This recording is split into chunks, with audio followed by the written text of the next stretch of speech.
নমস্কার বন্ধুরা, যা গরম পড়েছে তাতে শান্তি দিতে পারে একমাত্র ঠান্ডা ঠান্ডা বাড়িতে জমানো মিষ্টি দই। আর আজকে তোমাদের জন্য ঠিক সেই রেসিপিটাই নিয়ে এসেছি। আমি খুব সহজ পদ্ধতিতে তৈরি করে দেখাবো এবং যে কোনো ধরনের পাত্রে কিন্তু তোমরা এই দইটা জমাতে পারবে। তো চলো শুরু করা যাক আজকের রেসিপি মিষ্টি দই। খুব সাধারণ কয়েকটা ঘরোয়া উপকরণ দিয়েই কিন্তু তৈরি হয়ে যাবে এই মিষ্টি দই। তার আগে বলে রাখি, যদি এই রেসিপিটা তোমাদের ভালো লাগে তাহলে আমার channel test and travel with Sharmi অতি অবশ্যই সাবস্ক্রাইব করো আর পাশে থাকা বেল আইকনটা হিট করো, যাতে আমি তোমাদের জন্য আরও এরকম সুন্দর সুন্দর রেসিপি নিয়ে এলে তোমরা সেটা জানতে পারো বা নোটিফাইড হও। দেখতেই পাচ্ছ দইটা কিন্তু ভীষণই ক্রিমি আর সুন্দরভাবে জমেছে।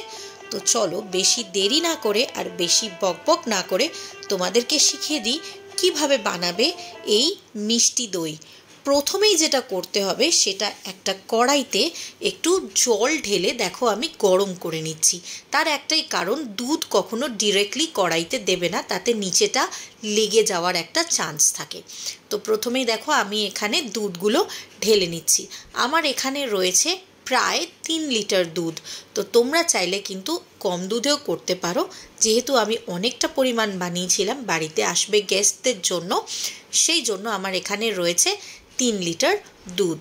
তো এই 3 লিটার দুধটা প্রথমে আমি কড়াইতে দিয়েই কিন্তু যে কাজটা করব সেটা হচ্ছে দুধটা একটু গরম হওয়া পর্যন্ত অপেক্ষা করব।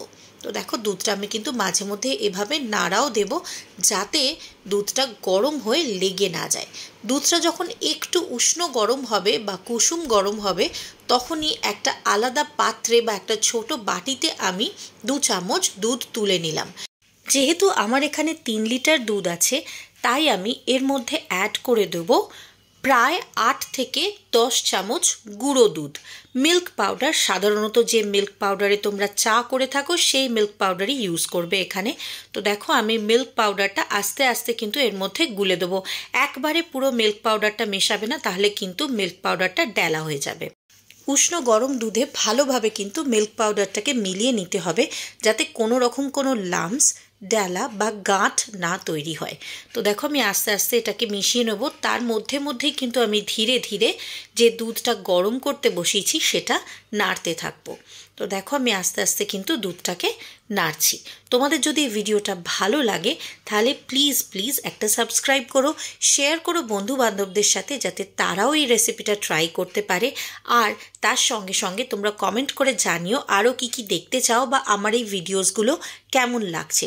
যদি তোমাদের কোনো কোয়েরিজ থাকে, কোনো প্রশ্ন থাকে, সেটাও কিন্তু তোমরা আমাকে পাঠাতে পারো তোমাদের কমেন্টের মাধ্যমে। তো দেখো আমি দুধটা গুলে নিলাম। এবার একটা অন্য পাত্রে আমি এখানে মিডিয়াম সাইজের বাটির 1 বাটি চিনি ঢাললাম।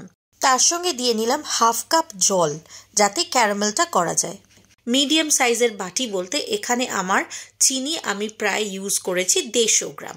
150 গ্রাম চিনি দিয়ে আমি সেটাকে ক্যারামেল করতে বসাবো। মাঝে মধ্যে কিন্তু আমি দুধটাকে নেড়ে নিচ্ছি। দেখো দুধটা কিন্তু আমার মিডিয়াম ফ্লেমে ফুটছে, যাতে ফুটতে ফুটতে দুধটা ঘন হয়ে যায়।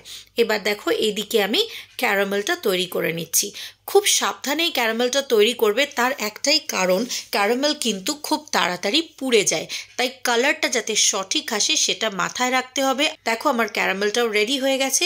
এবার আমার দুধটা যেই গরম হয়ে একটু ফুটতে শুরু করেছে, আমি গুলে রাখা মিল্ক পাউডারের যে মিশ্রণটা ছিল, পাউডার দুধের যে মিশ্রণটা ছিল, সেটা কিন্তু আমার 3 লিটার দুধের মধ্যে মিশিয়ে দিয়ে আবার ফোটাতে শুরু করব। অন্যদিকে দেখো আমার ক্যারামেলটাও কিন্তু রেডি হয়ে গেছে। এবার আস্তে আস্তে আমি সেই ক্যারামেলটা দুধের মধ্যে মিশিয়ে দেব। খুব সাবধানে ক্যারামেল মেশাবে, কারণ দুধের মধ্যে যখন তুমি ক্যারামেলটা মেশাতে শুরু করবে, সেটা কিন্তু বাবলিং হতে শুরু করবে বা ফুটতে শুরু করবে আর উপর দিকে উঠে আসবে। দুধ যাতে উথলে না যায়, তাই গ্যাসটাকে একদম লো ফ্লেমে করে কিন্তু ক্যারামেলটাকে মেশাতে হবে। দেখো আমি আস্তে আস্তে করে মেশাচ্ছি কিন্তু ক্যারামেলটা। এতে কি হবে, দইয়ের যে লাল রঙটা, যে লাল দই আমরা খেয়ে থাকি, সেই লাল রঙটা কিন্তু ভীষণ সুন্দরভাবে এর মধ্যে আসবে। তো দেখো আমি আস্তে আস্তেই কিন্তু এর মধ্যে ক্যারামেলটাকে মিশিয়ে দিতে শুরু করলাম। দিয়ে কিন্তু আবারও আমি দুধটাকে ফোটাতে থাকবো, যাতে দুধটা ঘন হয়ে আসে। এইভাবেই কিন্তু আমাকে প্রায় যেহেতু 3 লিটার দুধ রয়েছে 1 ঘন্টার ওপর ফুটিয়ে নিতে হয়েছে। এরপর আমি অ্যাড করলাম আরও 300 গ্রাম চিনি। 3 লিটার দুধ মানে আমি এখানে অ্যাড করলাম 300 থেকে 350 গ্রাম চিনি। তোমরা যে হিসেবে মিষ্টি পছন্দ করো সেই হিসেবে কিন্তু চিনি কমাতে বা বাড়াতে পারো। এই পরিমাণ চিনিটা দিলে তোমাদের দইটা কিন্তু ভীষণই অ্যাভারেজ একটা মিষ্টি হবে, খুব বেশি মিষ্টি হবে না। তাই বেশি মিষ্টি পছন্দ করলে আমি বলবো আরও 100 গ্রাম মতো চিনি কিন্তু তোমরা এর মধ্যে বাড়াতেই পারো। আর যদি মিষ্টি কম পছন্দ করো তাহলে আমি যতটুকু পরিমাণ চিনি দিয়েছি সেইটুকু দিলেই যথেষ্ট। রেসিপিটা যদি এখনও পর্যন্ত দেখে থাকো আর তোমাদের ভালো লাগে তাহলে প্লিজ আমার চ্যানেলটাকে সাবস্ক্রাইব করে নিও। এবার দেখো একদম নর্মাল ঘরোয়া রুম টেম্পারেচারে থাকা জলের মধ্যে আমি 2 চামচ কর্নফ্লাওয়ার মিশিয়ে নিচ্ছি। 2 চামচ ভর্তি ভর্তি কর্নফ্লাওয়ার মেশাচ্ছি এবং এটা কিন্তু রুম টেম্পারেচার জলেই আমি মেশালাম। মেশানোর পর সেটা আমি দুধের মধ্যে দিয়ে দিলাম। দিয়ে দুধটাকে আবার একটুখানি নাড়তে থাকলাম যাতে দুধটা ঘন হয়ে যায়। খুব বেশি কর্নফ্লাওয়ার দেওয়ার কিন্তু প্রয়োজন নেই, যেহেতু আমি এর মধ্যে মিল্ক পাউডার ব্যবহার করেছি। এইটুকু কর্নফ্লাওয়ার দিলেই যথেষ্ট। এইবার দেখো আমি আস্তে আস্তে কিন্তু দুধটাকে ফুটিয়ে নিচ্ছি। দুধটা ফুটে যেই ঘন হয়ে যাবে ব্যাস আর কিছু করার নেই, এটাকে নামিয়ে একটা জায়গায় রেখে দেবে যেখানে এটা ঠান্ডা হয়ে যায়। দুধটাকে মোটামুটি ঠান্ডা করে নেওয়াটা খুবই জরুরি, নাহলে কিন্তু দই মেশালে দুধটা ছানা কেটে যাবে। যে মুহূর্তে দেখবে দুধের মধ্যে তুমি তোমার একটা আঙুল, যে কোনো আঙুল 1 মিনিটের মতো ডুবিয়ে রাখতে পারছো, তার মানে জানবে দুধটা ঠান্ডা হয়ে গেছে। এই সময় অন্য একটা পাত্রে যে কোনো ধরনের দই যেটা বাজারে কিনতে পাওয়া যায় সেই দই ভালো করে ফেটিয়ে নিতে হবে। দেখো দইটা আমি খুব ভালো করে ফেটিয়ে নিয়ে এইবার ফুটিয়ে রাখা দুধের মধ্যে মিশিয়ে দিচ্ছি। ব্যাস এইটা দিলেই কিন্তু কাজ হয়ে যাবে। তোমার বাড়িতে যদি দই না থাকে তাহলে বাড়িতে যদি কাঁচা লঙ্কা থাকে সেই কাঁচা লঙ্কার বোটাও কিন্তু তোমরা যে পাত্রে দই সেট করবে সেই পাত্রে দুধটা ঢালার পর কাঁচা লঙ্কার বোটা দিয়ে রাখলেও খুব ভালো দই সেট হয়। এটা হচ্ছে একটা টিপ যেটা বাড়িতে দই না থাকলে তোমরা অ্যাপ্লাই করতে পারো। এবার দেখো আমি বিভিন্ন পাত্রে কিন্তু দইটাকে মানে দুধটা যেটা ঠান্ডা করে নিয়েছি সেটা ঢেলে নিচ্ছি। এইভাবেই আমি আস্তে আস্তে প্রত্যেকটা পাত্রে ট্রান্সফার করে নিলাম। আর এটাকে রেখে দেবো কোনো গরম জায়গাতেই, ফ্রিজে কিন্তু এক্ষুনি একদমই ঢোকাবে না।